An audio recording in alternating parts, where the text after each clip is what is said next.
Shalom, selamat berjumpa kembali dalam acara Obsesi Hati, obrolan seputar suami istri yang sehat dan rohani. Bersama saya Leo Sumampo dan saya Fitri Sumampo Sitorus. Malam ini kita sudah masuk ke episode yang ke-18 ya. Dan sudah bulan Oktober ya. Wah, iya, sudah masuk di bulan Oktober.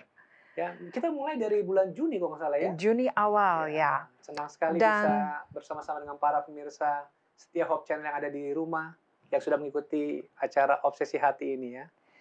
Topik kita malam hari ini sangat menarik, berjudul Orang Tua Tunggal. Orang Tua Tunggal, dan ini ada behind the scene-nya ini ya. Jadi kepada para pemirsa setia Hope Channel Indonesia dan khususnya pemirsa setia Obsesi Hati, malam ini topik ini adalah topik dari permintaan pemirsa setia dari Obsesi Hati. Jadi topik ini diambil oleh karena request ya. Ini dan malam ini juga kita boleh meng-announce kepada para pemirsa, apabila pemirsa ada kerinduan untuk mengajukan topik yang akan dibahas oleh Pendeta Kuntaraf dan Ibu Kathleen Kuntaraf, saudara boleh kirimkan permintaan topik itu kepada nomor call center dari Hope Channel Indonesia ataupun ke akun media sosial dari Hope Channel melalui Facebook ataupun YouTube. Tetapi tentunya kami harapkan saudara boleh lihat dulu topik-topik di episode-episode yang sudah dilakukan oleh Obsesi Hati, supaya jangan ada topik yang saudara ajukan itu sudah pernah dibahas ya. Jadi tolong dilihat dulu di YouTube channel dari Obsesi Hati. Kalau saudara ada usulan topik, kalau belum pernah dibahas oleh Pendeta Kuntaraf dan Ibu Kathleen Kuntaraf, sudah boleh ajukan. Dan mudah-mudahan dengan pertolongan Tuhan, Pendeta Kuntaraf dan Ibu Kathleen akan mempersiapkan pembahasan yang saudara minta. Persis seperti malam ini. Malam ini adalah topik yang diminta. Topik perdana yang diminta oleh pemirsa setia Obsesi Hati. Iya. Sebelum kita memulai acara ini, mari kita membaca ayat inti. Pada malam hari ini terdapat dari 1 Samuel 2 ayat 26. 1 Samuel 2 ayat 26, begini firman Tuhan. Tetapi Samuel yang muda itu semakin besar dan semakin disukai, baik di hadapan Tuhan maupun di hadapan manusia. Kita sama-sama tunduk kepala dan berdoa. Bapa di surga, terima kasih atas kesempatan yang Engkau berikan kepada kami. Pada malam ini, kami akan kembali memulai acara Obsesi Hati. Tuhan kiranya turut campur tangan agar semua acara dapat berjalan dengan baik dan lancar. Berkati peralatan, kru Hope Channel agar dapat melakukan tugas-tugas dengan baik dan dihindarkan dari hal-hal yang tidak diinginkan. Berdoa juga untuk narasumber kami, Pendeta Kuntaraf dan Ibu, agar mereka diberikan hikmat kebijaksanaan dari surga, dapat membawakan topik pembahasan dan juga nasihat-nasihat yang diperlukan untuk kami para pemirsa. Jadilah kehendak-Mu kepada kami, bukan kehendak kami Tuhan. Mohon ampun atas segala dosa dan pelanggaran kami. Dalam nama Yesus kami berdoa. Amin. Amin. Kami menantikan pertanyaan dari para pemirsa setia Hope Channel dan juga Obsesi Hati. Apabila saudara ada pertanyaan, saudara bisa kirimkan pertanyaan Anda ke nomor call center dari Hope Channel Indonesia yang nomornya ada di layar kaca Anda. Atau juga saudara bisa kirimkan ke akun media sosial dari Hope Channel, yaitu melalui Facebook ataupun YouTube. Saudara tidak usah cantumkan nama saudara, cukup cantumkan lokasi di mana Anda berada. Dan kita akan menyapa narasumber kita, Pendeta Kuntaraf dan Ibu. Shalom, Pendeta dan Ibu. Shalom, pemirsa yang berbahagia, dimanapun Anda berada. Ya. Shalom, selamat malam di Indonesia. Selamat malam, bagaimana kabarnya? Bagaimana kabarnya Pendeta dan Ibu? Baik-baik saja, puji Tuhan. Masih sehat dan kuat. Ya, sudah mulai masuk ke musim yang lebih dingin ya, cuaca di sana ya. Iya. Sudah makin dingin. Sudah fall di sini. Sudah fall ya. Baik, kita akan langsung saja masuk ke pembahasan kita pada episode kali ini. Silakan Pendeta Kuntaraf dan Ibu Kathleen Kuntaraf. Baik, pemirsa yang berbahagia, kita pelajari tentang orang tua tunggal yang rupanya makin lama makin umum ini ya kelihatannya ya. Single parent. Single parent. Oke. Ya. Nah, kita coba cari Alkitabnya tentang orang tua tunggal, maka saya dapatkan 1 Samuel 2 ayat 26 sehubungan dengan pengalaman Samuel. Kenapa saya sebutkan orang tua tunggal? Sebab sebetulnya dia hanya ketemu dengan ibunya sesudah diserahkan hanya sekali setahun ya. Sekali setahun, jadi tidak rasakan kasih sayang daripada seorang ibu, kemudian jadi hanya ini Imam Eli yang membimbing dia, dan itu pun bukan dia punya bapak langsung ya, jadi dia seperti dibesarkan oleh ya, satu orang saja. Orang yang lain. Jadi seperti masuk di dalam panti asuhan ini. Tetapi Alkitab katakan dalam 1 Samuel 2 ayat yang ke-6, katakan tetapi Samuel yang muda itu semakin besar dan semakin disukai, baik di hadapan Tuhan maupun di hadapan manusia. Jadi dengan demikian kalau begitu walaupun dia jauh daripada ibunya ya yang ketemu hanya setahun sekali, tetapi dia dapat bertumbuh dengan baik ya, dan dikatakan baik di hadapan Tuhan dan di hadapan manusia, artinya mempunyai kebijaksanaan. Itu berarti ada perkembangan fisik, mental, rohani dan sosial ya, makin berhikmat. Ini yang kita harapkan bagi mereka yang mempunyai ya keluarga yang single parent ya, boleh juga anaknya itu boleh bertumbuh dengan baik ya. Bisa ya? Bisa. Nanti kita akan kasih tahu beberapa dia punya contoh-contoh bahwa ada kiat-kiatnya. Oke. Kalau gitu, nah sekarang memang masalah asuh anak itu tidak seperti dulu ya. Iya betul. Ya, sebab semakin banyak tantangan saat ini sehingga diperlukan cara-cara tertentu dan hikmat Tuhan Allah untuk melaksanakan tugasnya. Sebab anak-anak dulu kan, wah turut-turut aja, tapi anak sekarang mereka tanya kenapa begini, kenapa begitu. Jadi harus ada kebijaksanaan daripada Tuhan untuk mendidik. Ya, jadi kadang-kadang anak-anak sekarang gampang untuk membantah ya. Jadi seperti ada suatu erosi ya daripada tradisi ya ataupun budaya ya yang kita lihat. Jadi itulah sebabnya kita perlu untuk mengetahui bagaimana untuk menghadapi itu. Nah, sekarang apa sebetulnya yang menyebabkan seorang itu menjadi orang tua tunggal? Iya. Single parent itu bisa terjadi kalau pasangan kita meninggal ya, jadi kematian pasangan itu menyebabkan entah ibu sendiri atau bapak sendiri yang menjaga anak-anak. Dan kadang-kadang anak-anak masih kecil. Iya, masih kecil, itu lebih susah. Ya. Kadang-kadang ditinggalkan pasangan. Ya, sang suami pergi ke Amerika untuk mencari nafkah, kemudian ibu di rumah dengan anak-anak. Ya.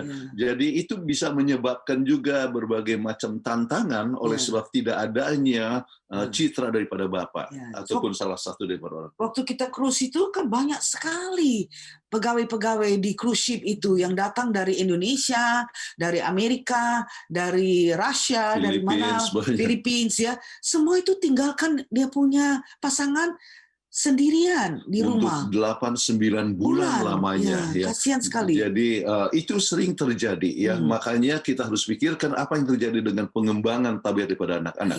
Kadang-kadang oleh soal perceraian. Iya, kalau perceraian ya apa boleh buat ya. Jadi akhirnya mau tidak mau ibu harus menjaga anak itu sendirian. Iya.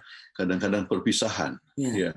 Perpisahan ya. Memang mau ditinggalkan. Itu ya seperti yang kita katakan di cruise ship itu. Itu bukan mau cerai, bukan apa, tapi hanya mau mencari uang lebih banyak. Jadi suami itu harus tinggalkan keluarganya. Kadang-kadang perpisahan itu ada istilah yang biasa digunakan di Amerika ataupun di Filipina, apa yang disebut legal separation. Ya. Sebelum ada masa perceraian, ada suatu masa berpisah ya untuk menguji apakah benar bisa hidup atau tidak. Nah, ini bisa memberikan juga pengaruh kepada perkembangan daripada tabiat anak-anak yang kadang-kadang hanya melihat kepada ibunya saja atau bapak saja, atau kadang-kadang diatur waktunya. Misalnya weekend dengan bapak, kemudian hari-hari biasa dengan mama. Ya. Jadi anak pun menjadi bingung betul-betul ya. Kalau teristimewa kalau misalnya peraturan disiplinnya itu bisa berbeda. Ya. Kemudian juga penyebab kenapa orang bisa menjadi single parent adalah anak-anak yang lahir di luar nikah. Sebagaimana telah kita bicarakan di dalam episode sebelumnya, bahwa kalau orang tua itu tidak ada di rumah dan anak-anak pulang dari sekolah, rumah kosong itu disebutkan dengan latchkey kids ya, sehingga sering terjadi kehamilan anak itu di rumah sendiri di antara jam 3 sampai jam 6. Nah, karena sudah lahir di luar nikah ya, ya dia punya laki-laki pun tidak mau bertanggung jawab, terpaksa dia harus menjaga bayi itu sendiri. Oke, jadi itu memberikan pengaruh kepada Kepada pengembangan anak-anaknya. Kemudian salah satu juga penyebab yang lain, orang tua dipenjarakan. Aduh, kasihan juga. Jadi ada salah satu contoh yang kita akan berikan ya sebentar ya tentang orang tua yang dipenjarakan. Jadi anak itu betul-betul harus mendapatkan hubungan yang baik daripada ibunya, ya bimbingan dan sebagainya. Nah, dengan melihat kepada semua ini, kita tahu bahwa banyak tantangan yang dihadapi. Ya, misalnya salah satu adalah ya kalau kita lihat tantangan dari single parents berarti karena mereka kurangnya persiapan. Ingat mereka itu masih muda ya, anaknya itu belum siap untuk married sebenarnya. Kadang-kadang kalau terjadi apa namanya MBA katanya, MBA atau kadang-kadang pasangan juga meninggal, itu kurang persiapan. Iya, kurang persiapan. Jadi masih muda sudah punya anak. Malahan dikatakan 1 dari 10 gadis remaja Amerika sudah jadi orang tua dengan sedikit pengetahuan memulainya sebuah rumah tangga. Tidak ada preparation sama sekali. Sebenarnya kan kita tahu bahwa sebelum married itu kan harus ada pre-counseling dan sebagainya. Persiapan bagaimana jadi bapak, bagaimana jadi ibu ya, tanpa persiapan ini. Ya, ini terus mendadak sontak sudah punya anak yang harus. Jadi ini betul-betul satu tantangan yang hebat bagi single parents. Kemudian ini tantangan yang lain, orang tua masih remaja harus membesarkan anak ya. Masih perlu main-main, masih perlu untuk kan anak-anak muda kan biasanya mereka mau sekolah, mau ini, tapi ini sudah tidak bisa. Mereka harus jaga anaknya. Jadi sudah pendidikan mereka gagal.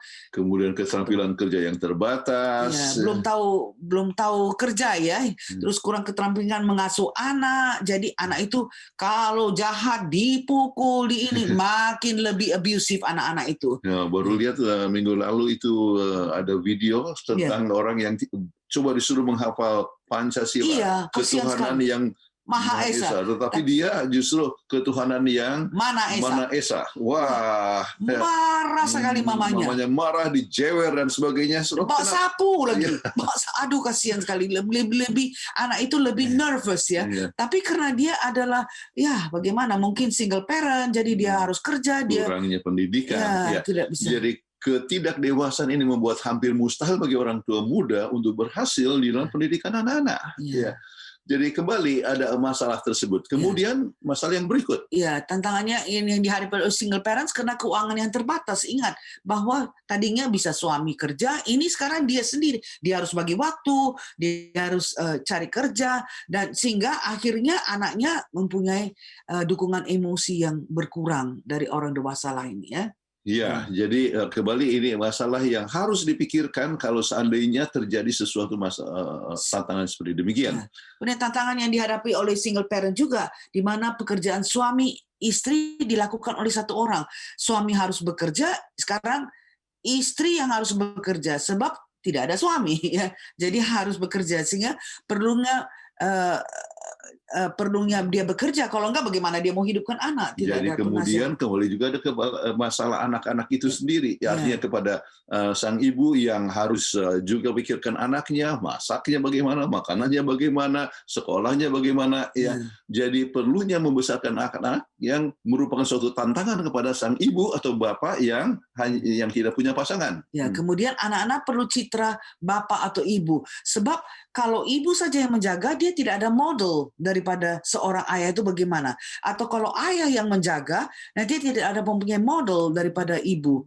Jadi ini betul-betul satu tantangan yang hebat. Ya, dan satu hal disebutkan tadi bahwa jumlah ini makin banyak ya. Misalnya orang tua tunggal di Amerika Serikat ini ada 35%, ya, sepertiga. Jadi sangat menyedihkan sekali. Bagaimana Indonesia? Di Indonesia kita lihat statistik Indonesia tahun 2016 bahwa ada single parent sebanyak 24 juta orang. Ya, jumlah besar sekali. Ini lebih kurang 10% daripada penduduk Amerika. Penduduk Indonesia. Ya.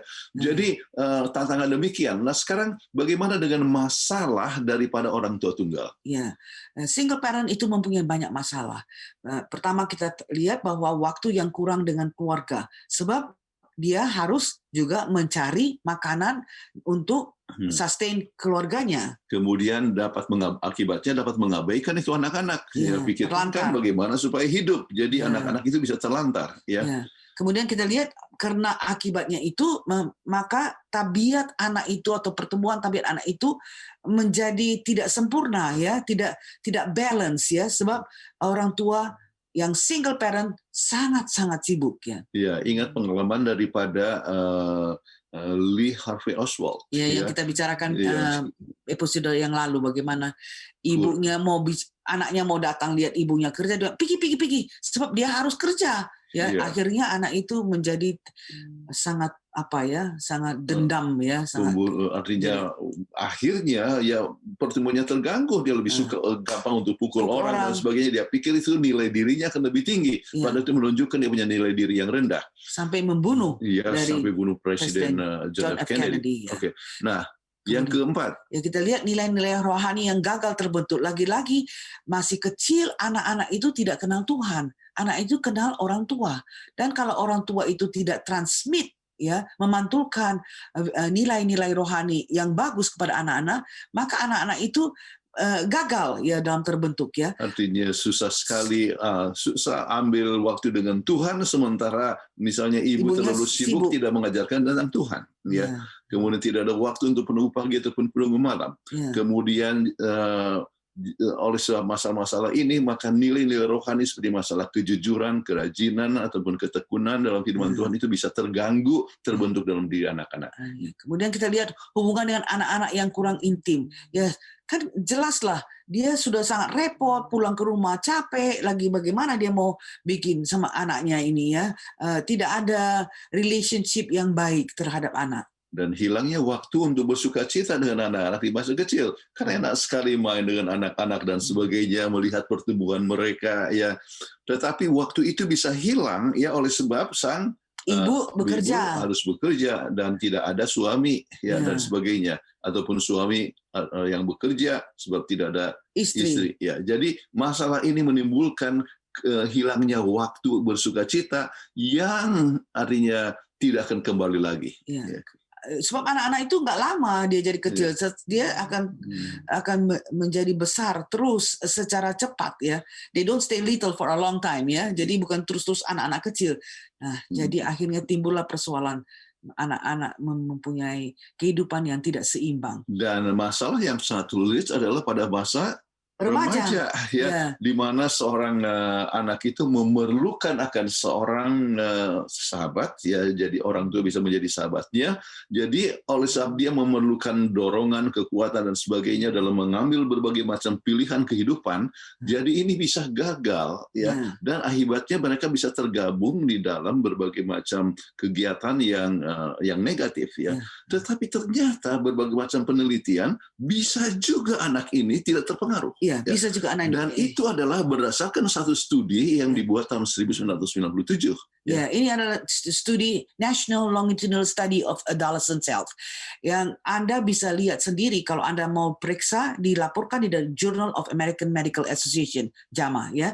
Ini satu studi yang sangat besar yang dilakukan di Amerika Serikat, di mana mereka memberikan kuesioner kepada 90.000 anak-anak belasan, jadi belasan tahun ya, remaja ya, 90.000 ya. So mereka lihat banyak sekali kenakalan dan mereka mau lihat apa kira-kira faktor yang bisa membuat anak ini masih bisa mengatasi soal-soal yang negatif ini. Dan kemudian mereka juga memberikan kuesioner ini kepada 18.000 orang tua ya daripada anak-anak ini untuk melihat. Dan kemudian inilah yang mereka dapatkan. Ada 2 faktor di mana mereka dapat protect atau dapat dilindungi supaya mereka jangan terpengaruh dengan hal negatif seperti narkotika ataupun juga perkelahian atau seks pranikah dan sebagainya. Yaitu satu adalah getting connected with God. Jadi berhubungan dengan Tuhan. Itu nomor 1. Dan kemudian nomor 2 getting connected with one another. Jadi dia harus punya satu orang paling sedikit yang erat dengan dia, ya, sehingga dia boleh menjadi yang satu orang ini adalah yang menjadi mentor, Model. ya, Dan yang jadi model, sehingga yang memberikan nilai-nilai rohani yang baik, sehingga ia tidak mau terpengaruh untuk perkara negatif. Ya. Ya. Hebat sekali ya. Ini jadi berdasarkan firman Tuhan ya. Saya sangat senang sekali mendapatkan ini penelitiannya. Jadi dikatakan bila agama dan doa itu penting bagi anak remaja, maka mereka umumnya cenderung untuk tidak merokok, cenderung untuk tidak meminum minuman keras, atau terlibat dalam seksualitas pranikah. Bayangkan, ini hebatnya connected to God itu, bagaimana berhubungan dengan Tuhan ya. Jadi kalau begitu kita bisa melihat ya single Parent. atau sang ibu atau sang bapak harus dapat menanamkan akan nilai rohani ini sehingga anak ini siap untuk selalu berdoa ya, dan bisa mendapatkan kekuatan daripada Tuhan sehingga pada saat pencobaan datang dia katakan no. Ya. Seperti kita lihat dalam gambar ini ya, anak itu senang belajar Alkitab. Ya, kita pun sangat senang lihat kalau cucu kita itu dia bawa, oma, I have a Bible. Dia tulis Chelsea dan dia baca itu Bible karena sudah kelas 2, sudah bisa baca. Jadi itu yang harus kita tanamkan kepada anak-anak supaya mereka dekat kepada Tuhan, ya, getting connected with one another. Kemudian faktor yang kedua, ya, kita lihat juga bagaimana kenapa kalau baca Alkitab itu jadi kuat sehingga pengaruh narkotika itu bisa dibasmi ya, karena ingat anak-anak itu sepi kan, tidak ada orang tua, jadi dia longing itu pedih hatinya. Dengan meminum minuman keras itu dia rasa plong hatinya, senang. Jadi kuasa daripada narkotika itu betul-betul kuat sekali. Kalau kita mau cabut narkotika itu, kita harus memberikan kuasa yang lebih kuat daripada kuasa narkotika itu untuk memberikan dia satu penghiburan. Dan apa yang kalau kita tidak memberikan kuasa yang lebih kuat, maka anak itu akan hilang. They have nowhere to hold. Tidak ada tempat pergantungannya. Dan kuasa yang tertinggi, yang lebih hebat dari narkotika adalah kuasa Tuhan. Yesus Kristus adalah kuasa tertinggi. Itulah sebabnya apa yang dikatakan oleh Alkitab dalam Filipi 4 ayat 13. Dikatakan segala perkara dapat kutanggung di dalam Dia yang memberikan kekuatan kepadaku. Jadi dengan bergantung kepada Tuhan, Tuhan sayang kepada kita biarpun kita hanya anak daripada single parent, but kita adalah anak daripada raja di atas segala raja. Waduh, itu betul-betul memberikan satu kekuatan kepada kita. Jadi menyadari bahwa dia itu betul-betul bernilai. Dia mempunyai satu nilai diri yang tinggi, menyadari bahwa dia anak Tuhan. Ya. Jadi hubungan dengan Tuhan ya harus ditanamkan oleh sang ibu atau sang bapak yang tidak punya pasangan tersebut, sehingga dia mempunyai satu kekuatan untuk menghadapi berbagai macam tantangan kehidupan. Ya. Kemudian faktor yang kedua tadi dikatakan bahwa yang getting connected with one another, yaitu berhubungan satu sama lain. Di sini dia punya hasil adalah terlepas daripada ras. Saya ingat itu 90.000 anak-anak yang di Amerika Serikat itu bukan saja orang bule, ya, ada dari Asia, ada dari India, ada yang dari Eropa. Jadi tidak tergantung kepada rasnya, ya, etnisnya atau struktur keluarganya. Apakah mereka datang dari single parent atau mereka datang dari keluarga yang komplit, dan status kemiskinan, kaya miskin nggak peduli, pokoknya remaja yang berhubungan dengan orang tua, keluarga, dan komunitas sekolah dilindungi dari perilaku berisiko seperti seks, kekerasan, tekanan emosional, upaya bunuh diri, dan penggunaan narkoba. Hebat nggak ya? Luar biasa sekali. Luar biasa sekali. Dan ini kadang dikatakan bahwa paling sedikit harus ada satu. Ya, harus satu orang ya, yang mungkin ibunya, mungkin temannya atau omnya atau tantenya atau mungkin pendeta, neneknya, atau kadang-kadang mungkin teman yang rohani yang bisa memberikan artinya hubungan dengan anak ini ya. Maka ia akan bebas daripada berbagai macam pengaruh-pengaruh yang negatif ini. Atau nenek atau kakek ya. Jadi kita lihat bagaimana luar hebatnya. biasa sekali ya. Jadi apakah mungkin mereka itu jadi sukses? Ya, anak-anak yang datang daripada single parent itu bisa sukses ya. Iya, oke. Mungkin kita coba lihat beberapa contoh ya. Pemimpin dunia berasal dari orang tua tunggal. Siapa ini? Siapa? Alexander the Great, Julius Caesar, Robert Spears, George Washington, Napoleon, Queen Victoria, Golda Meir, Hitler, Lenin, Stalin, Fidel Castro. Kadang-kadang memang terkenal tetapi serba negatif juga. Tetapi ada yang positif seperti Obama.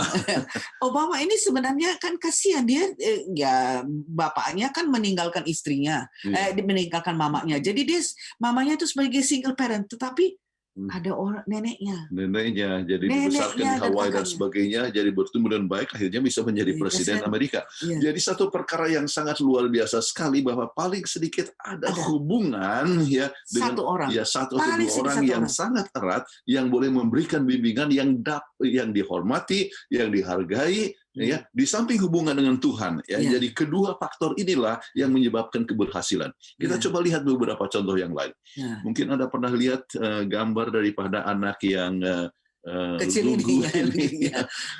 Dia datang dari single parent. Kenapa? Ya, sebab dia masih kecil, kemudian dia ceritakan ya bagaimana sang bapak meninggal, mabuk, akhirnya meninggalkan dia dan tidak pernah kembali lagi. Ya. Kemudian dia dibesarkan oleh ibunya yang bekerja sebagai pembantu. Dua rumah dia harus kerja untuk membersihkan, supaya anak bagaimana? Ada dua anak, mereka dua bersaudara. Jadi dia harus kerja di dua rumah untuk ngepel-ngepel, kasih bersih rumah supaya dapat uang. Tetapi sang ibu itu dan ibunya buta huruf. Dan ternyata dia mengenal akan pekabaran gereja Masehi Advent hari ke-7. Langsung dia menyadari hubungan dengan Tuhan, kemudian dia memberikan bimbingan kepada anak itu harus baca, padahal ibunya tidak bisa baca. Baca dan dikasih laporan, katanya kalau umpamanya dan anak-anak ini tidak tahu yang ibunya tidak tahu baca, ya, jadi harus di-highlight bukunya selalu. Jadi dia selalu memberikan laporan kepada ibunya. Jadi luar biasa sekali. Kemudian akhirnya dia bisa tamat dari SMP, kemudian dari high school, akhirnya tamat ke perguruan tinggi menjadi dokter. Dan siapa orangnya? Ya, neurosurgeon ini yang bisa memisahkan conjoined twins, ya. Ini kembar yang bersatu kepalanya, ya. Inilah Dr. Ben Carson. Okay. Kalau kita lihat bagaimana ini Dr. Ben Carson, ya, dari seorang single parent tapi dia bisa berhasil, ya. Kemudian kalau kita lihat bagaimana sampai dia diberikan penghargaan oleh Presiden Amerika Serikat, sekarang menteri. Menteri, ya. Nah sekarang jadi Ben Carson adalah produksi daerah kumuh kota Detroit, ya. Dengan single parent. Ya. Jadi Anda bisa lihat bukunya seperti Think Big, ya, atau Gifted Hands, ya. Jadi menunjukkan bagaimana pengalaman dari seorang single yang dihasilkan dari single parent dari daerah kumuh, ya, kota Detroit, namun berhasil dengan baik. Ya. Nah, bagaimana dengan ini? Ya, ada satu lagi, Chaplain Kongres Amerika Serikat. Dia adalah Pastor Barry Black, ya. Dia juga lahir di Baltimore, ya, daerah yang banyak sekali kejahatan-kejahatan. Single parent juga. Iya, single parent. Kenapa single parent? Sebab bapaknya kadang-kadang baik, kadang-kadang tidak baik, tetapi dia mempunyai masalah dengan minum, ya. Kemudian melakukan kejahatan, akhirnya masuk penjara, ya. Kemudian, ya, dituliskan dalam pengalamannya Barry Black. Ini kebetulan bukunya, ya. From the hood to the hill, ya. Akhirnya menjadi Chaplain Kongres Amerika Serikat, ya, dari daerah kumuh kota Baltimore. Dan di raise up oleh single parent. Oleh single parent, sebab bapaknya akhirnya dia tidak pernah kembali lagi dan sebagainya, ya. Jadi kita bisa melihat bahwa ternyata dia bisa berhasil. Kenapa? Ibunya, ya, mengajar berdoa dengan dia selalu sehingga dia bisa menghafal ayat Alkitab dari kecil, ya. Kemudian ibunya yang mengirimkan dia sekolah, ya, pergi akhirnya ke Oakwood College, akhirnya menjadi chaplain daripada Navy yang Angkatan Laut Amerika Serikat, kemudian chaplain daripada Kongres sekarang ini, ya. Jadi kalau misalnya ada kegiatan seperti peresmian presiden dia yang atur semuanya itu. Dia yang atur, dan kita sering lihat dia berbicara, ya muncul di Hope Channel, tapi Hope Channel International hampir setiap minggu, ya. Jadi kita bisa lihat bahwa seorang yang berhasil walaupun dibesarkan oleh single parent. Jadi masih ada harapan. Ya. Jadi Paul Turner menyebutkan tentang apa yang disebut creative suffering. Jadi dia creative suffering, ya, bukunya ada yang ditulis oleh Paul Turner ini. Dan apa maksudnya? Ialah bahwa kalau orang itu mengalami suatu penderitaan seperti misalnya anak yatim piatu, atau misalnya ada single parent saja di rumah, maka segala penderitaannya itu bisa menjadi satu batu loncatan untuk sesuatu kreativitas yang lebih baik ya. Jadi mereka berusaha ya menyadari bahwa selama ini mereka itu di dalam keadaan yang tertekan, kurangnya waktu daripada orang tua, tetapi oleh sebab dia rindu untuk menjadi orang yang baik, maka akhirnya mereka menjadi berhasil, dan itulah sebabnya muncul buku Creative Suffering. Jadi kalau begitu, single parents ya bisa menghasilkan akan orang-orang yang berhasil ya. Jadi apa kita coba lihat yang perlu diberikan kepada anak-anak ini. Sebagaimana kita tahu bahwa orang tua itu sangat penting. Apakah dia single parent, apakah dia parent yang utuh, itu sangat penting untuk pertama sekali memberikan dukungan fisik. Mereka harus punya rumah, mereka harus punya tempat tidur, harus berikan makanan. Itu penting. Jadi sebagai single parent, biar bagaimanapun ini basic needs ini harus dipenuhi. Kemudian memberikan bimbingan ya di dalam tindakan sehari-hari dan sebagainya supaya anak itu dapat berkembang dengan baik. Dalam keterbatasan waktu yang ada, dia harus tetap memberikan waktu kepada anaknya. Kemudian ketiga kita lihat bantuan emosional. Anak ini mungkin dia pulang, dia capek, tapi anak itu ada persoalan. Persoalannya mungkin kadang-kadang anak kecil aja. Ini truk saya sudah rusak, bagaimana? Jadi kita, aduh kasihan, marilah nanti mami tolong kasih reparasi dan itu. Jadi dia merasa ada bimbingan emosional daripada orang tua, biarpun orang tua itu hanya single parent. Dan jangan lupa bahwa ia adalah pelatih spiritual. Pelatih spiritual dalam arti selalu memberikan bimbingan supaya anak-anak sudah bisa mempunyai hubungan dengan Tuhan melalui doa dan Alkitab dan renungan dan sebagainya dan juga anak-anak bisa menentukan pilihan di dalam suara rohani sejak dalam masa kecil. Latih spiritual. Melatih spiritualnya. Kemudian kita coba lihat bagaimana menghasilkan anak yang berhasil walaupun orang tua tunggal. Ini satu pertanyaan yang sangat penting ya. Pertama kali kita lihat kuasa Tuhan itu amat perlu bagi kita. Ya, jadi kita harus ambil waktu untuk berdoa buat kita dan juga untuk anak-anak. Lihatlah ini foto ini, bagaimana ibu itu bagaimanapun sibuknya, dia harus ambil waktu untuk mari kita belajar berdoa, bergantung kepada Tuhan. Itu yang nomor satu. Sebab Tuhanlah yang mempunyai kekuatan dan mempunyai akal budi untuk memberikan kepada kita kehidupan yang balance, biarpun hanya dari single parent. Kemudian menerima akan keadaan. Tetap menjalani hidup dengan sukacita sebab attitude lebih penting daripada masalah. Ya. Jadi jangan selalu ngomel-ngomel dan sebagainya. Sebab itu memberikan pengaruh kepada perkembangan jiwa daripada anak-anak. Tetap bergembira. Ya. Tetap berceria. Tetap ceria. Ini gampang aja kita ngomong, tapi it's not easy to live. Tidak mudah, tetapi kita percaya kalau seorang mempunyai hubungan yang erat dengan Tuhan, dia akan bergembira selalu. Jadi sebab ingat, anak-anak kalau ibu yang tukang ngomel, anak-anak jadi tukang ngomel juga dan sebagainya. So dia children learn by modeling. Jadi teladan itu sangat penting sebab Tuhan anak-anak belajar dengan mengikuti teladan. Kemudian yang ketiga, kita atur hingga anak-anak jangan kelelaran. Jadi delegasikan pekerjaan yang dapat dilakukan orang lain. Misalnya adanya kakek, nenek atau orang yang bertanggung jawab bila anak masih kecil. Lihatlah ini, nenek itu dia bisa jaga anak-anak. Sebab bagaimana nenek itu kan ada faktor kasih sayangnya kepada anak. So, kalau babysitter atau pembantu dibayar kan, jadi kadang-kadang tidak ada suatu hubungan batin itu sangat penting sekali jadi delegasikan hal yang dapat dilakukan oleh orang yang lain tetapi menjaga dengan kasih sayang. Kemudian yang keempat, berusaha berada di rumah saat anak pulang dari sekolah. Ini yang sangat penting. Ingat that's key kids ya. Kalau enggak nanti itu akan terus jadi vicious jadi circle ya. Jadi kalau kita kerja, anak pulang dari sekolah, biarlah orang tua itu harus ada di rumah. Kemudian berusaha melakukan pekerjaan yang dapat dilakukan di rumah. Seperti sekarang ini kan banyak sekali bisa jualan dari komputer, internet. Kan online. Jadi kalau bisa pekerjaan itu bisa dilakukan di rumah, kenapa kita harus pergi ke kantor? Jadi artinya berhubungan dengan kantor bahwa segala sesuatu pekerjaan yang dapat dilakukan dengan online, yaitu dengan komputer, bisa dilakukan di rumah. Itu akan memberikan kesempatan akan ada waktu dengan anak-anak. Seperti barusan ini kita kan di North Carolina kepengen makan makanan Indonesia Jadi mereka bikin satu grup masuk di Facebook makanan Indonesia, dibilang oke, nanti hari tertentu akan kami berikan makanan-makanan Indonesia. Jadi dari komputer aja.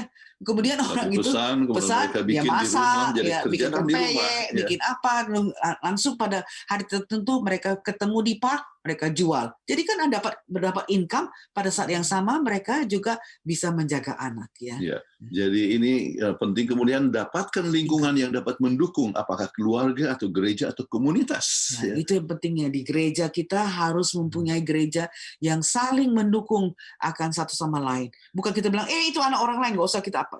Anak orang lain pun kita rangkul. Ya. Jadi, Kami punya keponakan yang tinggal di Hawaii dan dia dokter dan suaminya juga dokter. Kemudian suaminya itu adalah dokter emergency. Ya. Jadi dia selalu pergi ke luar pulau dan sebagainya, ya kemana-mana. Kadang-kadang cukup lama. Kadang-kadang dia kan harus kerja juga. Dan apa yang dibuat? Gereja membantu. Ya. Jadi ada babysitter dari gereja yang menolong khusus kepada anak-anak yang orang tuanya harus kerja. Ya. Jadi untuk yang single parent, itu, cari komunitas yang demikian, dan gereja coba memikirkan akan hal ini, ya, supaya para misalnya bapak atau seorang ibu yang sudah tua kemudian tapi sayang kepada anak-anak bisa diminta untuk menjaga akan anak-anak. Jadi seperti playgroup khusus dan sebagainya.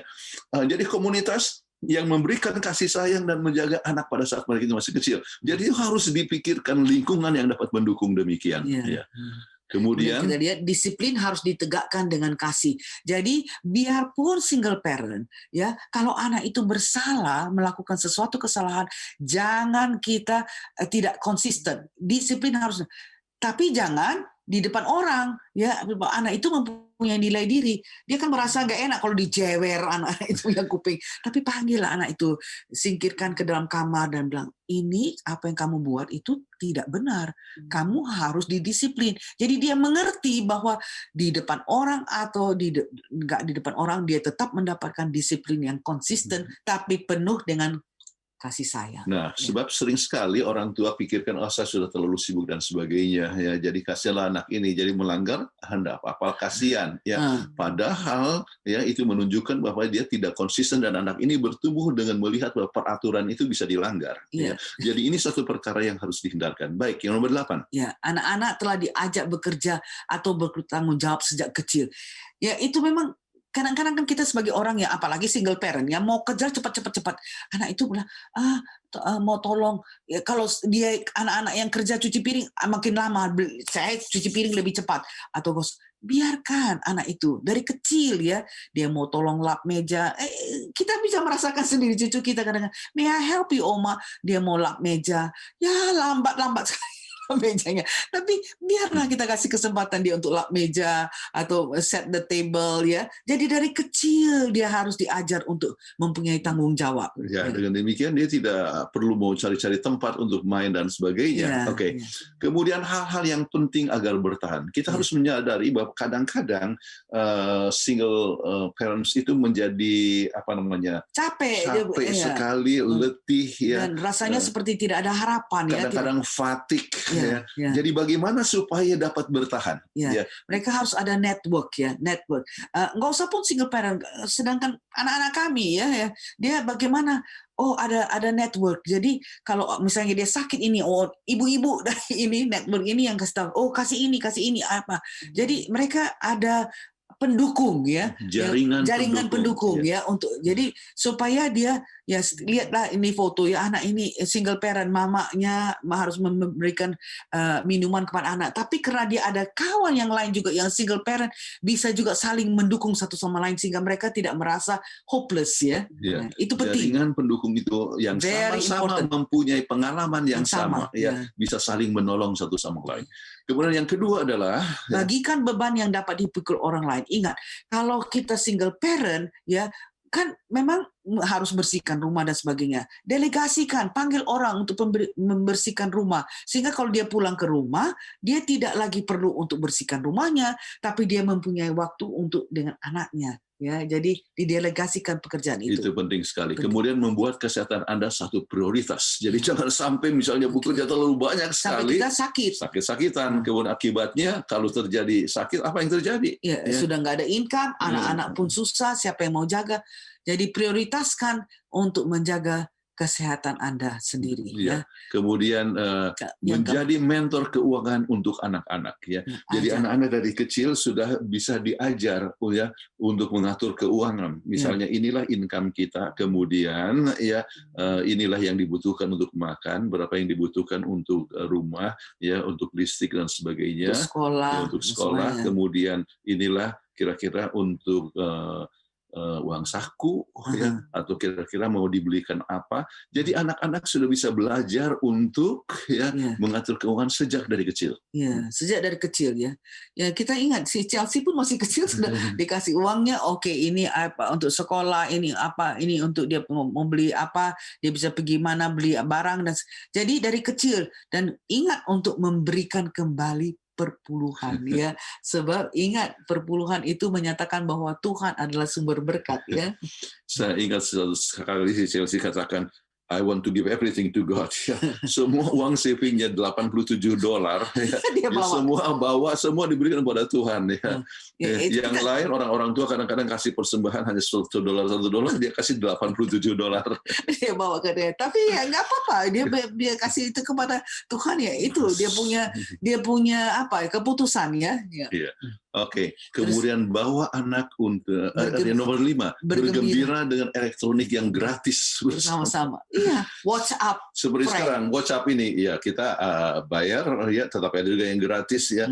Jadi WhatsApp ya, ataupun juga FaceTime atau Tango dan sebagainya ya. Jadi itu kan gratis, kita ambil kesempatan untuk berbicara walaupun misalnya kita berada di kantor ya, ada break sedikit kemudian berbicara kepada anak ya, dan sebagainya. Jadi selalu ada koneksi ya, connected. Jadi yang gratis ya, tetapi kita gembira gunakan itu. Ya. Kemudian jangan lupa anak-anak itu perlu juga untuk dibawa pesiar ya. Pesiar jalan mungkin ke kebun binatang atau kita pergi ke beach. Sebab kalau enggak anak itu merasa bosen ya di rumah terus. Jadi ambil waktu untuk membawa mereka pesiar. Dan mereka tidak perlu pesiar yang mahal-mahal ya. Pesiarnya apakah ya hanya pergi tengok di garden ya untuk lihat bunga dan tengok di kebun binatang ya, sudah senang mereka itu. Dan itu jadwalkan sampai anak-anak lihat wah nanti 3 hari lagi kita akan pergi pesiar ya. Jadi ini memberikan sesuatu kegembiraan kepada anak-anak ya. Kemudian kita juga lihat nomor 7, berikan kesempatan bagi anak Anda untuk mempunyai role model lelaki yang baik. Ya, Anda lihat di sini foto ya. Tidak ada suami misalnya ya, single parent, tapi ada om. Mungkin om itu bisa mengajar mekanik ya, untuk mengajar auto apa. Om atau kakek atau siapa saja role model laki-laki untuk mereka contoh. Jadi mereka ingat yang tadi kita katakan seperti Obama, dia ada kakeknya, ada neneknya untuk jaga dia. Jadi dia tidak biarpun mamanya single parent, dia masih bisa mempunyai laki-laki sebagai role model kakeknya. Ya. Dan kegiatan rutin, ya buatlah kegiatan rutin dan pertahankan itu kegiatan rutin. Misalnya jam 5 pagi adalah waktu untuk bangun, ya jam 6 pagi adalah waktu untuk penunggu pagi, ya kemudian kapankah waktunya untuk breakfast, ya untuk makan pagi bersama-sama, kemudian kapan waktu untuk ke sekolah, ya kemudian pulang, kemudian apa yang harus dibuat oleh anak ini, ya misalnya belajar dan sebagainya. Jadi itu supaya satu hal yang rutin dan dipertahankan. Sebab kalau tidak bisa ambil waktu untuk bermain terlalu lama dan sebagainya, terpengaruh oleh teman-teman yang negatif dan sebagainya. Iya. Jadi itu kita ingat cucu-cucu kita selalu kan ya. Kalau sudah pulang mamanya dia tanya, sudah praktis piano, sudah praktis piano, sudah praktis gitar atau ini. Jadi mereka selalu mempunyai rutin yang mereka harus lakukan. Nah, setelah mereka sudah selesaikan semua, ayo kita main-main. Jadi dia ada variasinya. Kemudian yang ke-9, disiplin yang konsisten. Nah, ini ingat yang sebagaimana kita katakan tadi, disiplin. Apakah mereka membuat kesalahan di depan orang ataupun di belakang orang, selalu harus mendapat disiplin yang konsisten. Tapi jangan mempermalukan anak itu di depan orang, sebab anak-anak itu mempunyai nilai diri. Kemudian tetap mengatur waktu untuk pergaulan, ya. Jadi kita perlu bergaul dengan misalnya keluarga-keluarga dari pihak dari gereja misalnya atau dari komunitas dan sebagainya, tapi harus atur waktu yang tidak mengorbankan akan keluarga atau misalnya anak-anak. Ya, ini sangat penting. Kadang-kadang mungkin ada orang yang mengundang makan, mengundang makan. bagaimana ya Anda harus betul-betul pertimbangan maksudnya untuk a date Iya, iya. ya sebab kebetulan ini single mother yang masih muda mungkin Iya, ada yang tertarik ya. iya. Nah harus ada pengaturan sedemikian rupa yang sehingga tidak mengorbankan anak-anak. Mungkin anak itu misalnya dititipkan kepada nenek dan kakek ya dan Sambil sebagainya. ya. Jadi dapat diatur dengan tepat ya supaya ada waktu untuk pergaulan sehingga dengan demikian tidak terlalu fatik ya dengan semua kegiatan yang ada. Ya, ada variasi lah daripada kegiatan mereka, bukan kerja-kerja aja terus dan sebagainya. Baik, saya rasa itu kita punya seminar ya. Ya. Kemudian sekarang kita mau coba lihat apakah ada pertanyaan yang masuk ya. Ya, sebab sudah setengah jam. Ya, sudah 45 menit. Oke. Terima kasih banyak untuk pembahasan yang telah dibawakan Pendeta dan Ibu. Sangat baik sekali ya. Dan memang kalau single parents ini memang sangat repot ya, saya lihat ya. Sangat Ya, berat. sangat berat ya. Sangat berat tanggung jawab yang dipikul ya. Ya, luar biasa pembahasan malam ini ya. Baik. Kembali kami ingatkan kepada para pemirsa, bila Anda mempunyai pertanyaan seputar topik pembahasan yang telah dibawakan, ataupun problema yang dihadapi di dalam rumah tangga, silakan mengirimkan pertanyaan Anda ke call center Hope Channel Indonesia yang nomornya tertera di layar, ataupun ke media sosialnya via YouTube ataupun Facebook. Dan kami akan membacakan pertanyaan-pertanyaan tersebut, dan narasumber kita, Pendeta Kuntara dan Ibu, akan menjawab dan memberikan solusi bagi pertanyaan-pertanyaan Anda. Baik, sebelum kita memasuki sesi yang kedua, yaitu sesi tanya-jawab, kita akan mengikuti yang satu ini.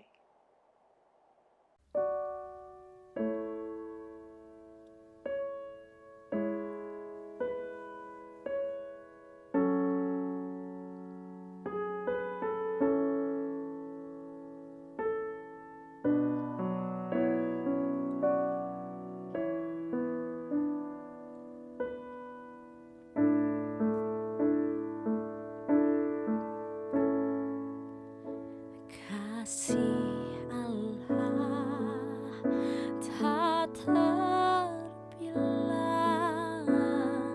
lidah tak dapat uraikan, lebih tinggi dari bintang, lebih dalam dari lautan.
Baik, kembali lagi dalam acara Obsesi Hati.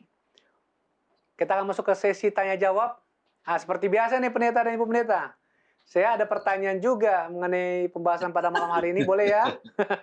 Boleh, boleh. Pendeta, bagaimana, apa nasihat pendeta dan ibu pendeta untuk seorang single parent pada waktu dia dipanggil untuk tinggal bersama dengan orang tuanya karena mungkin orang tuanya kasihan? Itu yang pertama. Yang kedua, bagaimana kalau mertuanya yang panggil? Kita tahu kalau menantu dan mertua ini kan banyak masalah. Ayo kamu tinggal sama saya aja. Itu gimana pendeta? Ada dua pertanyaan itu. Karena episode yang lalu kan pendeta bilang, paling bagus kita tinggal sendiri, tidak sama orang tua kan. Nah, tapi karena situasi dia single parent, orang tua panggil atau mertua panggil, apa nasihatnya pendeta dan ibu pendeta? Tidak permasalahan, ya. Mengapa? Oleh sebab masalah itu adalah kalau misalnya ada suami istri yang lengkap, kemudian tinggal sama mertua, ataupun mertua tinggal sama kita. Itu yang masalah oleh sebab mungkin ini menantu, ya, bisa saja konflik bersama dengan dengan mertua. Namun masalah ini kan tidak ada, ya. Oleh sebab hanya anaknya sendiri. Hanya artinya tidak ada pasangannya. Jadi kehadiran daripada mertua ataupun artinya kehadiran daripada orang tua itu sangat menolong sekali. Ya. Jadi tidak ada masalah untuk itu. Hanya, nah ini hanyanya kita khawatir bahwa disiplin daripada oma dan opa itu longgar, ya. Dan untuk itu maka harus didiskusikan, ya. Didiskusikan misalnya kalau ada suatu pelanggaran tertentu, kita harus sama-sama satu disiplinnya ini, ya. Jadi misalnya ada waktu di mana dia bisa melihat akan satu program sebetulnya mengandung pendidikan menggunakan iPad, ya, satu program itu. Tapi harus ada waktunya, ada waktu di mana dia harus misalnya les piano, artinya waktu untuk praktis piano atau praktis gitar ataupun dan sebagainya. Jadi kemudian ada waktu luang, ya, dia ingin untuk bermain. Jadi itu harus dirundingkan bersama dengan orang tua supaya orang tua tetap menerapkan akan aturan yang diberikan oleh orang tua ini. Ya. Jadi sama-sama, jangan sampai sering sekali kakek dan nenek itu dia mau ngambil hati dari cucunya. Kalau yang katakan nggak boleh gini, dia bilang sudah, papa sudah pergi atau mama sudah pergi, boleh lu kasih, hanya ambil. Itu sangat-sangat berbahaya. Sebab anak tidak bisa jadi confused, ya. Jadi anak-anak itu jadi apa namanya? Confused, ya. Bingung, ya. Mana mau saya ikut, mama atau papa atau nenek atau kakek. Jadi harus konsisten. Jadi misalnya sambil contoh, ya, Anda tidak mau anak-anak ini makan gula-gula, ya. Jadi kadang-kadang orang tua, ya, oma opa ya untuk supaya mengambil hati daripada cucunya, ya, selalu kasih bagi-bagi gula-gula, ya.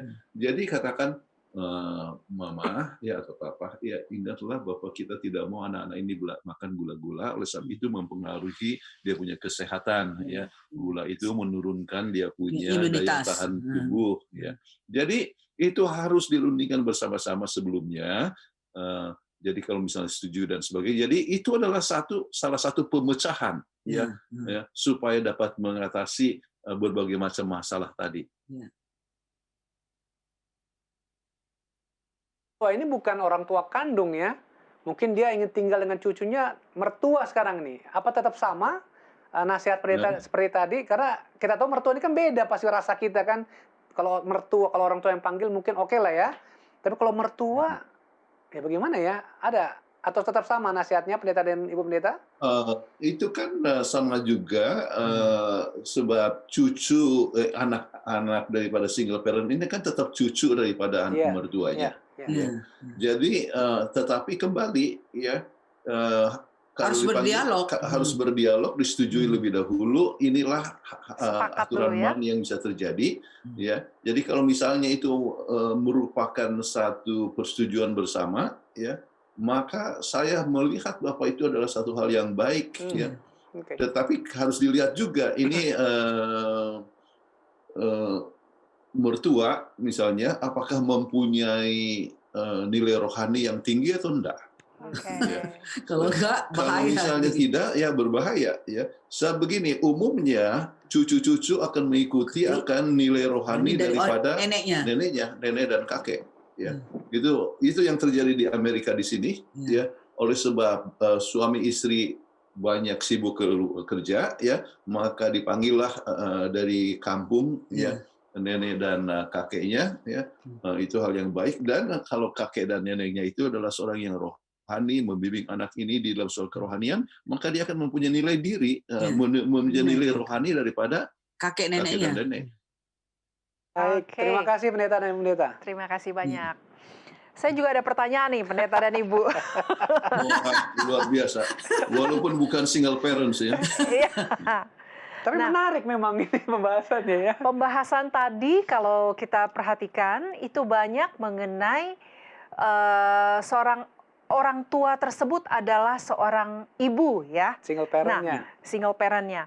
Bagaimana tanggapan pendeta dan ibu bila single parent tersebut adalah seorang pria? Kalau menurut saya pastinya lebih sulit ya mengurus rumah tangga, mengurus anak itu. Bagaimana nasihat pendeta dan ibu? Jelas memang lebih sulit ya, karena ayah itu ya, tapi bisa terjadi. Anda lihat bagaimana Vice President of Joe Biden ini, bagaimana waktu istrinya kena tabrak dan meninggal, dan anaknya pun meninggal yang perempuan, akhirnya dia single parent.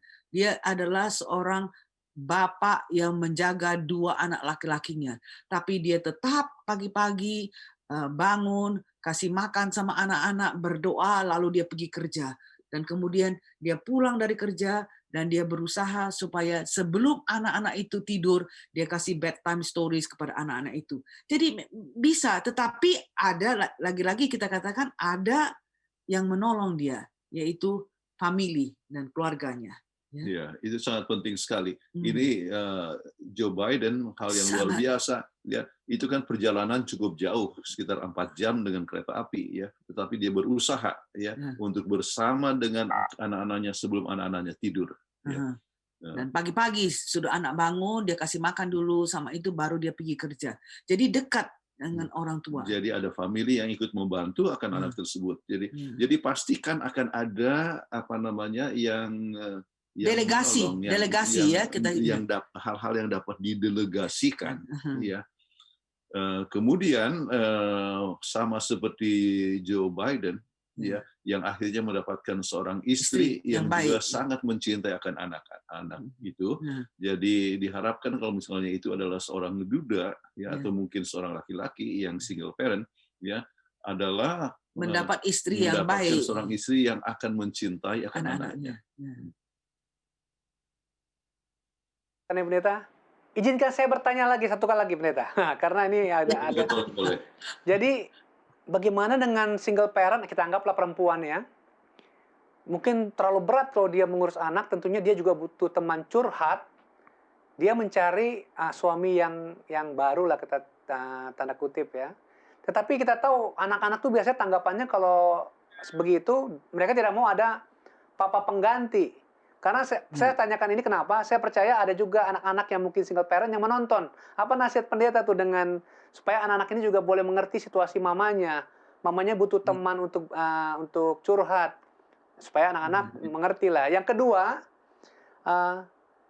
teman curhat, kalau dia belum ada pacar lah atau calon suami, kepada siapa dia sebenarnya bagus curhat? Karena anak-anak ini kan juga kadang membawa masalah kan.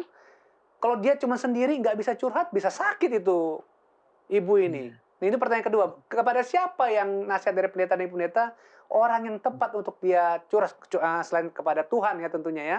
Kepada siapa itu? Itu mungkin 2 pertanyaannya pendeta dan pendeta. Makanya kita sebutkan tadi mengenai perlunya adanya satu jaringan pendukung, yang network. Network itu penting sekali. Jadi network itu adalah dengan tujuan untuk supaya bisa curhat. Ya, dan bisa menolong satu sama lain. Ya.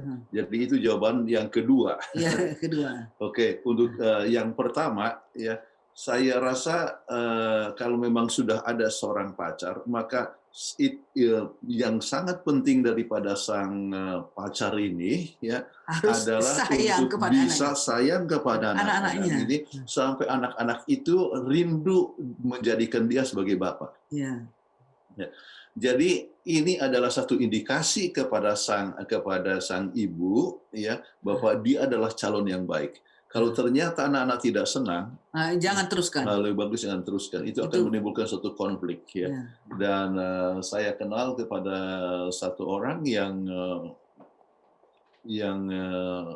mengalami masalah ini dan betul-betul terjadi suatu konflik ya, masalah dengan anak ya. Jadi hindarkan hal-hal yang bisa menimbulkan konflik.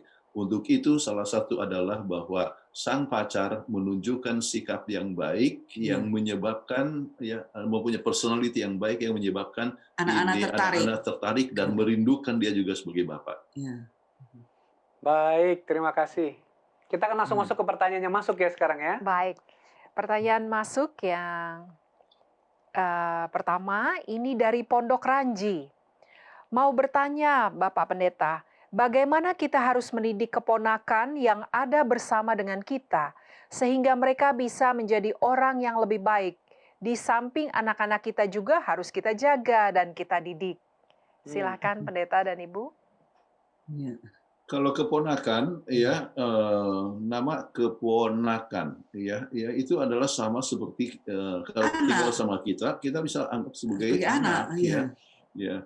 Jadi saya merasa bahwa dia berlaku mendidik akan anak-anak ya termasuk dan keponakan. Ajarlah mereka untuk mengasihi satu sama lain dan menganggap ini keponakan sebagai saudaranya ya, jadi sebagai anaknya.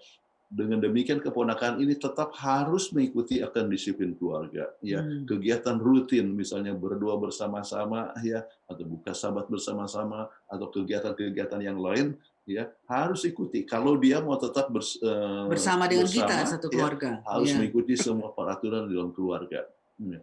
Dan biarlah kita bersikap baik ya. Jangan membeda-bedakan. Baik, terima kasih Pendeta dan Ibu. Pertanyaan berikut ini dari pertanyaan untuk episode pembahasan yang lalu, yang minggu lalu, Pendeta dan Ibu Pendeta. Ini dari Jakarta. Kalau kata pendeta, jangan mendidik anak dengan pukul. Tetapi orang tua zaman dulu semua dengan pukul.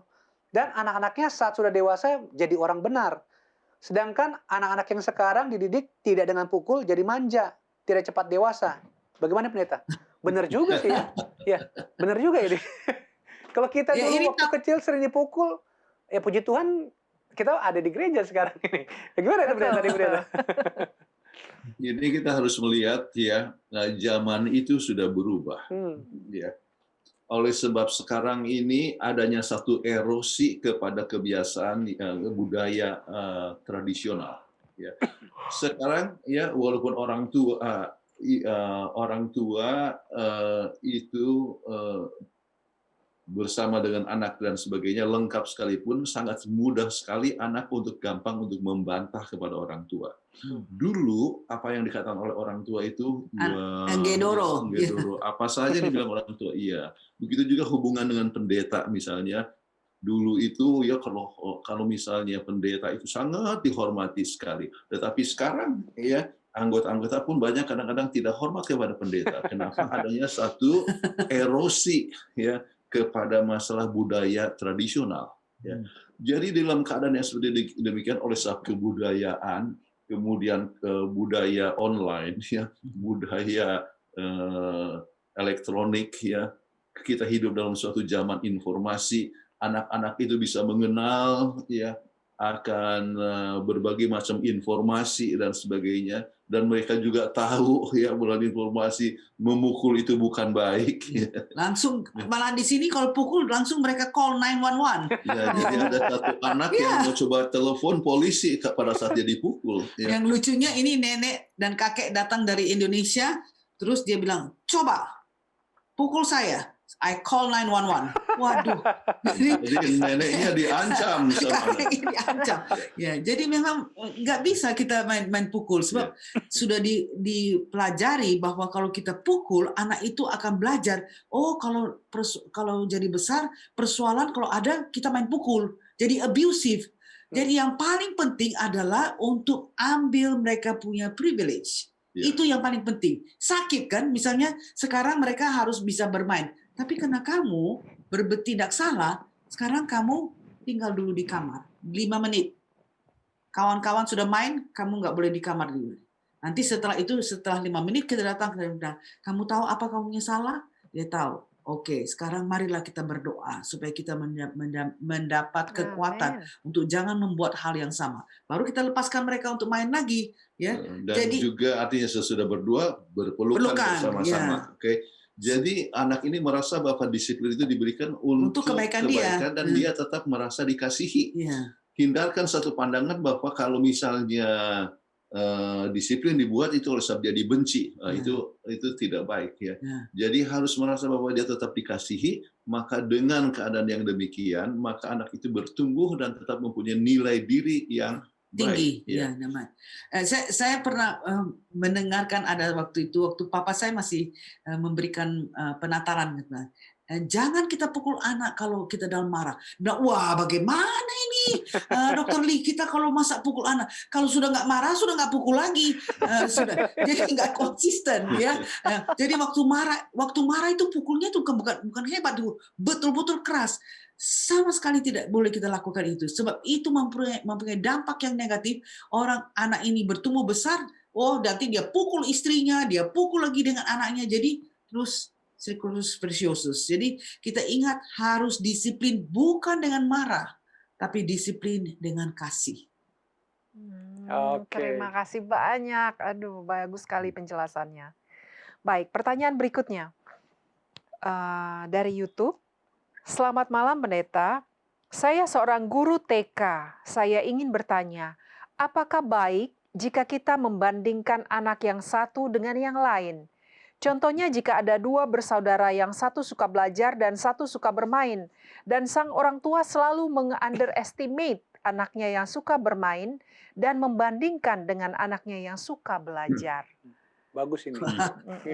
Bagus sekali. Tapi sebagaimana kita sudah katakan lebih dahulu, never compare. Jangan sekali-kali kita membandingkan. So, anak-anak itu mempunyai mempunyai kemampuan-kemampuan yang berbeda-beda, ya. Jadi temperamennya berbeda. Coba lihat antara Kain dan Habil, ya, berbeda. Satu suka untuk bertani, satu suka untuk menjadi gembala. Kita binatang. lihat si Esau, ya, dengan si Yakub, ya.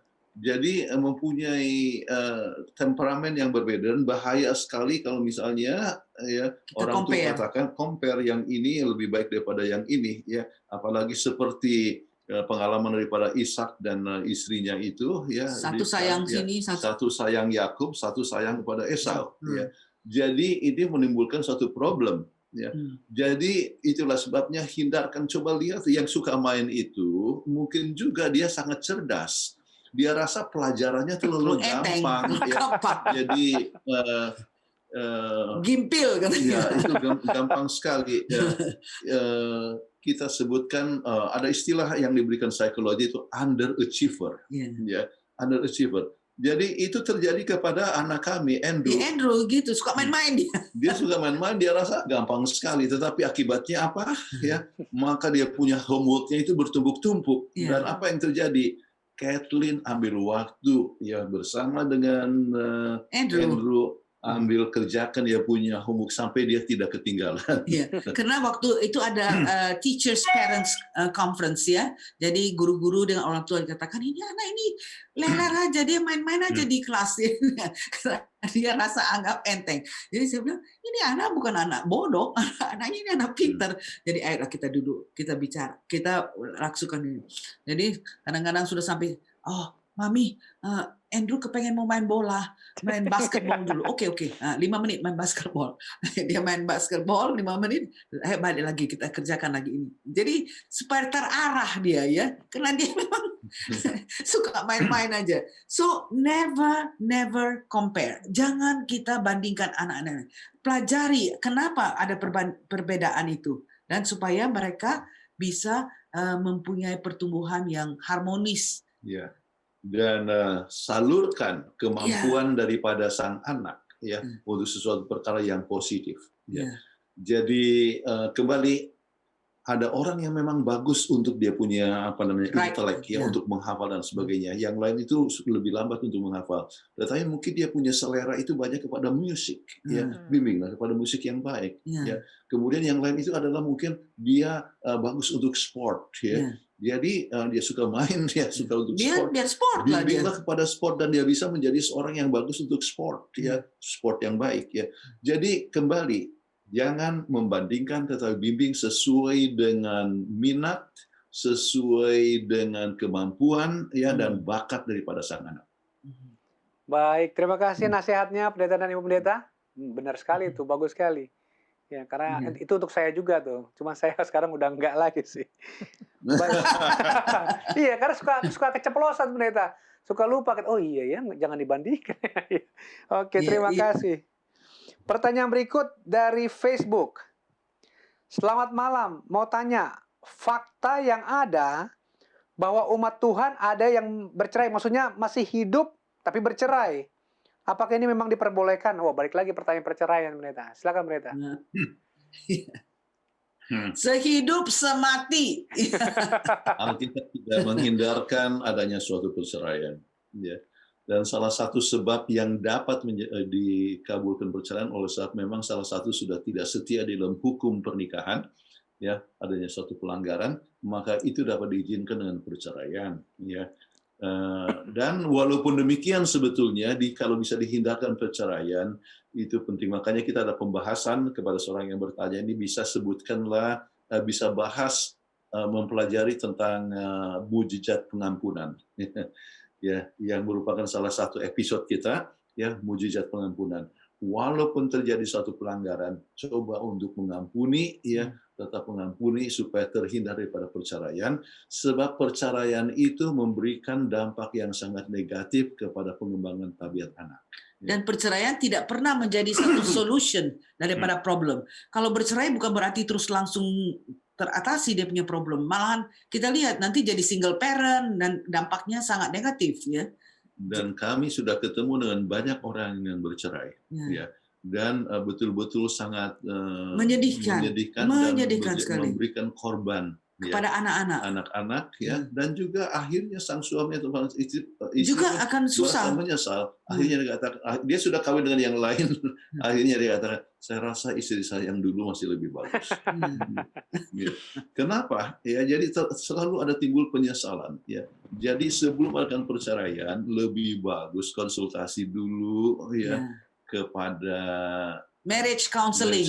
Ya, marriage counselornya yang bisa memberikan counseling. Ya, jadi minggu yang lalu juga ada seorang dari pemirsa yang konsultasi kepada saya, ya, dan bertanya oleh suaminya sudah berulang-ulang karena suatu membuat pelanggaran. Ya, saya katakan ya itu ampuni, ya, memandang kepada Yesus, tetap siap untuk mengampuni, dan sang suami juga minta ampun, dan akhirnya suami juga bicara kepada saya, ada konsultasi kepada saya dan sebagainya. Jadi perlunya prinsip pengampunan, dan itu adalah pemecahan yang terbaik.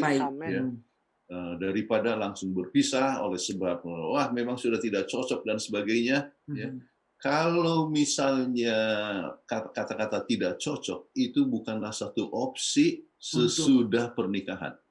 Oke, cocok atau tidak Anda harus dicocok-cocokkan. Menerima ya, sebab itulah yang Anda sudah pilih sebelum tiba di pemberkatan. Oke, jadi Anda sudah terima dia, keadaannya yang demikian. Oke, jadi sebelum pernikahan ya buka mata lebar-lebar. Sesudah pernikahan tutup mata rapat-rapat. Itu ada satu pendeta yang katakan sama saya pikir ya memang benar juga. Sebab kalau enggak kita cari-cari salah, dan untuk married sama orang lain belum tentu pun akan menjadi solve the problem ya. Never. Dipikir ya kalau misalnya dengan orang lain pasti akan lebih bahagia. Sebab memang istilahnya memandang kepada kebun tetangga kelihatan itu lebih cantik, lebih hijau. Padahal ya akhirnya tetap masalah juga. Ya. Baik, terima kasih banyak Pendeta dan Ibu. Pertanyaan berikutnya dari Facebook. Saya ibu yang sangat disiplin. Sampai anak saya kadang takut kalau saya tanya sesuatu tentang apa aja, karena dia sepertinya anak yang perasaannya sensitif. Bagaimana caranya agar kami punya hubungan yang dilandasi dengan kasih dan dia tidak takut kepada saya? Terima kasih. Silakan pendeta dan ibu. Jawabnya tidak lain hanyalah kasih. Kasih. Dia mesti kalau tanyanya mungkin tanyanya jangan sampai tanya seperti kasar ya. Kita peluk dia dan tanya bagaimana ya. Jadi dia merasa kan nggak usah dibilang jauh-jauh. Orang kan bisa rasakan kalau kita dikasih apa enggak. Ya. Jadi orang tua memberikan waktu kepada anak ya untuk mendengar ya. Kemudian merangkul anak-anak. Kenapa harus ditakuti ya? Jadi kalau misalnya apa namanya keras-keras ngomongnya pasti anak takut. Apalagi anak itu sensitif ya. Jadi takut dia. Jadi gunakanlah kata saya ya. Jadi saya menyesal loh ya. Jadi walaupun marah misalnya anak itu melanggar jangan langsung katakan ya oh, kamu tidak tahu aturan, kurang ajar dan sebagainya. Itu adalah satu kalimat yang harus dihindarkan ya. Tetapi katakan ibu menyesal oleh sebab atau kecewa ya anak oleh kok begini. Sebab kenapa terjadi hal yang demikian ya sebagaimana peraturan yang telah berlaku harus ada disiplin ya. Jadi tetap dikasih dengan kelemah lembutan. Jadi ingatlah bahwa sahut yang lemah lembut itu memadamkan kegeraman Alkitab katakan ya.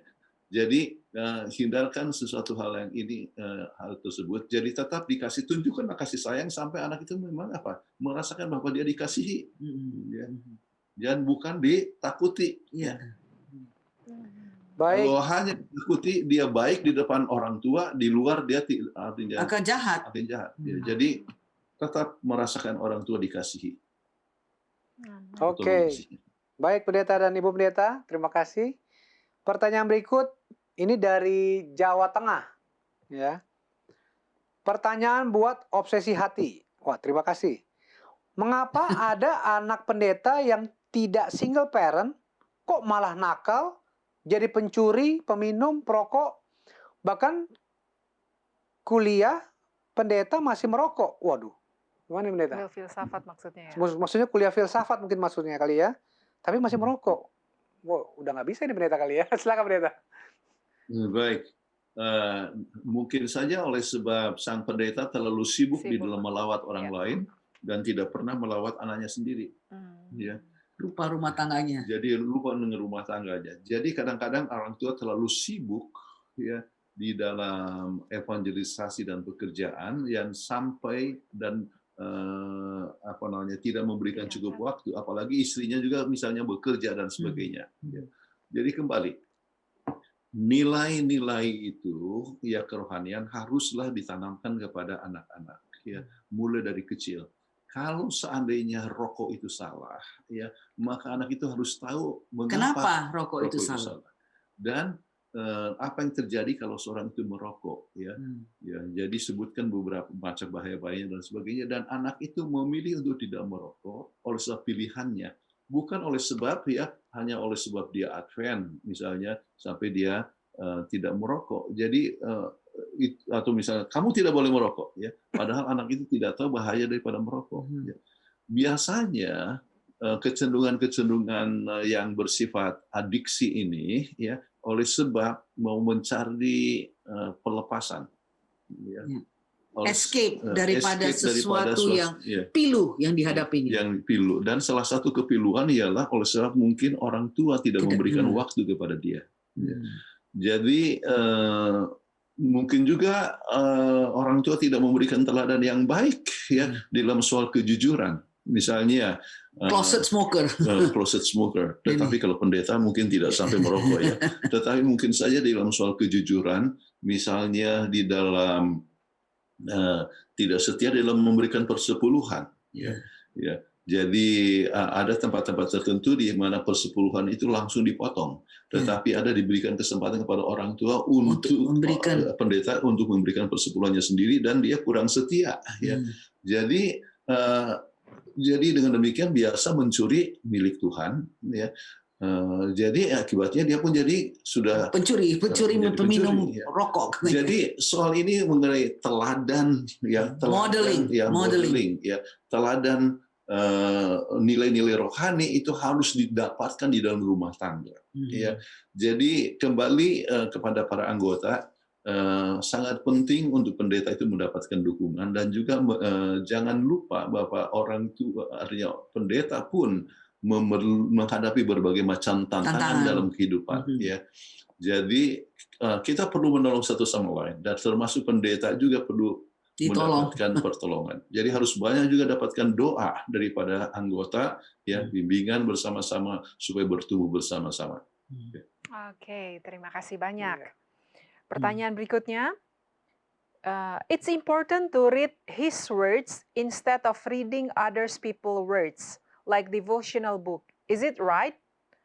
Which is the best Ellen G. White book for teenagers? Ini ada 2 pertanyaan.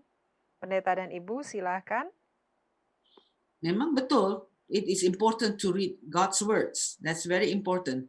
Dan juga kita juga jangan hanya God's words saja, kita harus juga mengenal keadaan sekitarnya.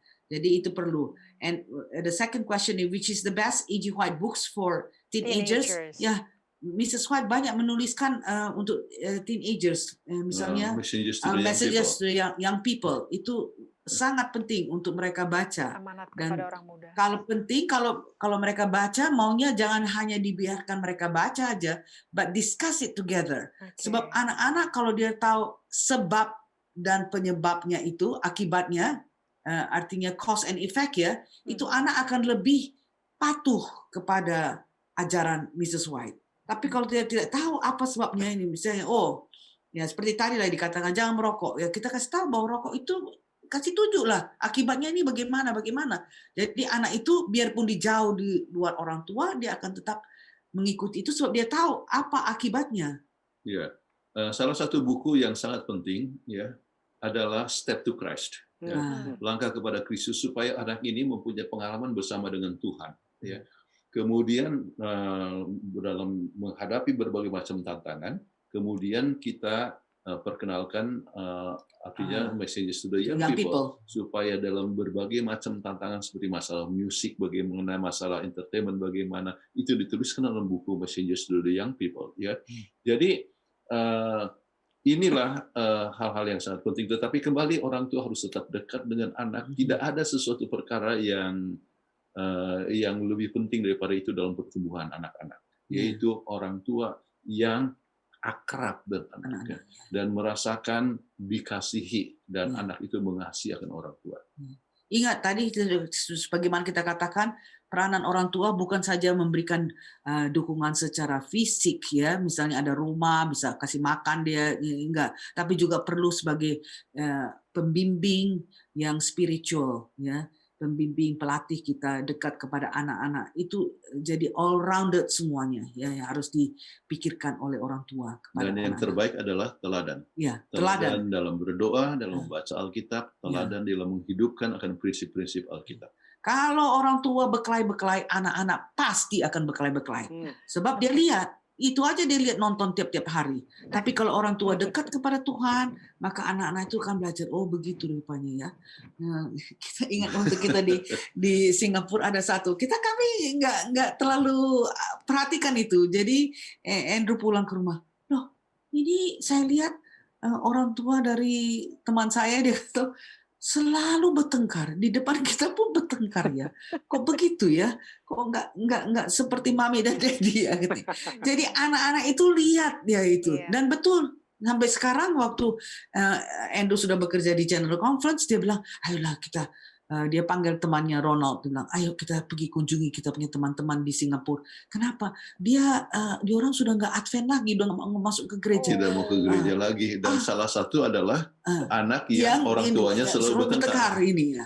Jadi dia bilang, nggak ada saya tiketnya. Pokoknya marilah sama-sama nanti saya bayar tiketnya. Jadi mereka berdua pulang kembali ke Singapura, dan di situ mereka diskusikan. Tapi biarpun mereka diskusikan, dia sangat sedih. Andrew bilang, marilah kita datang kembali kepada Tuhan. Kenapa? Kenapa harus tinggalkan gereja dan sebagainya? Tapi apa yang mereka lihat adalah orang tua yang bertengkar-tengkar seluruh. Jadi anak pun bingung ya. Jadi ingatlah, orang tua itu perlu untuk memberikan model yang baik. Dan kita tidak bisa menjadi model yang baik kalau kita tidak bersekutu dengan Tuhan, relationship dengan Tuhan. Berdoa, kita bicara kepada Tuhan, dan kemudian kita mendengarkan Tuhan bicara dengan kita melalui firman Tuhan. Jadi dengan ada good relationship, wah, kita jadinya bisa menghidupkan. Dia baru begitu aja, Tuhan sudah dipaku, masih bisa masih bisa mengampuni ya. Saya bisa mengampuni juga suami saya, atau saya bisa mengampuni juga istri saya. Jadi dengan begitu kita mempunyai model yang baik. Oke, kelihatannya sudah waktu ini ya. Ya, betul. Terima kasih Pendeta dan Ibu Pendeta. Cuma luar waktu kita sudah biasa. berakhir untuk episode kali ini. Wah, luar biasa pembahasannya. Mungkin langsung saja kepada closing statement, Pendeta. Baik. Banyak tantangan yang dihadapi oleh single parents atau anak orang tua tunggal. Ya. Namun, ya semua tantangan dapat diatasi selama seorang mempunyai hubungan yang baik dengan Tuhan dan mempunyai sosial atau dukungan atau jaringan pendukung yang baik. Ya. Dan pendukung yang baik boleh menjadi boleh juga adalah orang tua ya ataupun mertua dan sebagainya ya. Jadi itu adalah satu perkara yang sangat penting sekali ya, dan banyak orang yang sukses yang datang dari single parents ya. Selama ada hubungan yang baik dengan Tuhan dan juga dengan seseorang yang menjadi model untuk dia ya. Jadi dengan demikian, dengan berbagi beban kepada orang lain ya, yang bisa menolong dengan penuh kasih sayang ya, dengan disiplin yang baik, anak-anak dari single parents dapat berhasil untuk kemuliaan bagi nama Tuhan. Amin. Terima kasih. Kami mengundang Pendeta Kuntaraf untuk membawakan doa tutup. Bapa kami dalam surga, kami bersyukur oleh sebab kami telah belajar bagaimana untuk menjadi orang tua yang baik walaupun menghadapi tantangan yang besar, misalnya menjadi seorang tua tunggal. Namun kami percaya Tuhan adalah sumber daripada kebijaksanaan, Tuhan sumber daripada kekuatan. Kami berdoa untuk semua rumah tangga yang mempunyai orang tua tunggal, supaya mereka atau anak-anak dapat bertumbuh dengan baik, memandang kepada Yesus, dan mereka boleh berhasil ya di dalam karir, di dalam pendidikan, di dalam kerohanian, dan boleh menjadi orang-orang yang siap untuk kedatangan Tuhan yang kedua kali. Kami berdoa untuk semua pemirsa yang lain dengan tantangannya masing-masing. Biarlah kasih Kristus tetap menyertai, sehingga tetap memiliki kebahagiaan, sukacita, dan damai sejahtera. Kami mohonkan doa ini dalam nama Yesus Kristus, Juru Selamat kami. Amin. Amin. Baik. Terima kasih Pendeta dan Ibu Pendeta. Sampai berjumpa lagi di episode berikut. Senin depan. Minggu depan. Tetap Minggu depan ya. Tetap sehat selalu ya. Tuhan berkati. Tuhan berkati juga. Oke. Terima kasih. Sekedar mengingatkan kita semua bahwa Hope Channel Indonesia akan hadir setiap hari Senin sampai hari Sabat dengan siaran-siaran langsung yang sangat menarik. Jadi, jangan lewatkan kesempatan untuk menyaksikan siaran-siaran langsung yang ditayangkan. Dan apabila pemirsa mempunyai kerinduan untuk menyaksikan kembali episode-episode Obsesi Hati sebelumnya, silakan masuk ke YouTube channel Obsesi Hati, dan di sana Anda akan dapat memilih episode apa yang Anda akan saksikan kembali. Satu hal lagi, seperti yang kami sampaikan di depan tadi, bahwa bila Anda mempunyai usulan topik pembahasan yang akan dibawakan, silahkan informasikan ke nomor call center Hope Channel Indonesia ataupun via media sosialnya untuk dibahas di dalam acara Obsesi Hati. Demikian acara kita pada episode kali ini. Kami mengucapkan banyak terima kasih kepada pemirsa setia Hope Channel Indonesia dan secara khusus kepada pemirsa setia dari Obsesi Hati. Kami juga mengucapkan terima kasih kepada narasumber kita, Pendeta Kuntaraf dan Ibu Kathleen Kuntaraf, kepada seluruh kru Hope Channel Indonesia, dan juga kepada sahabat-sahabat kami dari Unspoken Ministry yang telah memimpin kita untuk mentranslate kepada sahabat-sahabat kita yang ada di rumah. Akhir kata, saya Leo Sumampo. Saya Fitri Sumampo Sitorus. Tuhan memberkati kita.